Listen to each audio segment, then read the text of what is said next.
skipped to content after the Kings' final game lost. With a long, playoff-less summer looming, Dustin Brown spoke up in the locker room. "Remember how awful this feels," he told his teammates. "Remember every painful bit so clearly and hate it so much that you'll never want to feel that way again." Brown was reminded of that moment Thursday morning, barely 12 hours after the Kings had clinched a playoff spot through the St. Louis Blues' loss to the Chicago Blackhawks on Wednesday night. They had, after changing their coach and their general manager last summer and after enduring anxious days during the made it back to postseason play. Caught up in the grind of the schedule while they nursed bumps and bruises, they forgot Brown's advice. With their on the line the last few weeks, they took his words to heart and resolved not to subject themselves to that gnawing sense of regret and anger again. "It's important to remember how that feels," Brown said before scoring 4 goals, including the winner, in the Kings' 5-4 overtime victory over the Minnesota Wild on Thursday night at Staples Center. "I think it can be a very big motivator for a team that's hungry, to understand. Luckily we have a lot of guys in here who have won, so they know what that feels like. They know what they're missing out on every year. They might not know their first-round matchup until Saturday night, but at least they're back in. That's all they wanted, a chance. They've earned it. Some guys hate losing more than they like winning," said Brown, who is among that group.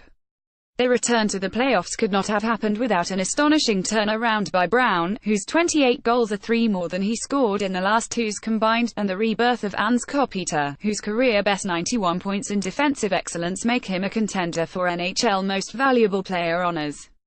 It could not have happened without replacing Darryl Sutter with John Stevens, who quickened the team's pace and gave players offensive freedom without compromising a solid defensive structure. The Stanley Cup-winning core of Brown, Kopitar, defenseman Drew Doughty and goaltender Jonathan Quick has carried the Kings this far. To keep going into May and June, they'll need more production from Tyler Toffoli, Tanner Pearson and Adrian Kemp. Stevens said Thursday morning he wanted his team to spend more time in the offensive zone than it had in recent games, and the Kings did that against Minnesota, but the late lapses allowed the Wild to erase a 2-goal deficit. The Kings remain vulnerable against speedy teams and hard-fought checking teams, and injuries to defensemen Jake Muzzin and Derek Forbort leave Stevens with big holes to fill. But it's still significant the Kings have gotten to this point when none of it was guaranteed. "I think we put ourselves in a position all along that we controlled our own destiny. A lot of teams that are in the same situation talked about that, but we have," Stevens said. "And I think our guys have done a really good job.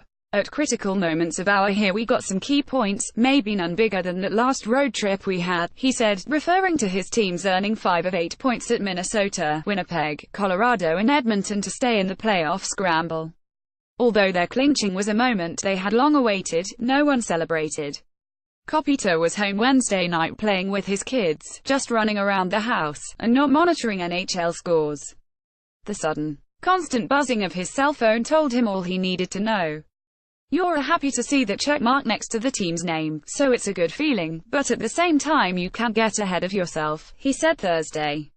"It's business like usual today, and I guess now we're playing for seeding and who we're going to face in the first round. You just really want to get your team game in order and make sure that whenever the first game is going to be, you're ready and at the top of your game. They're not at that point yet, but they're not where they were a year ago. Nor are they feeling the anger they felt then. It's embarrassing not making the playoffs," Doughty said. On Thursday he called it rewarding to reach the playoffs, but added that he and his teammates aren't satisfied. "We've got a new goal set," he said, "and we're looking forward to that challenge. Some nights it's more of a challenge than others," but Brown and the Kings prevailed Thursday.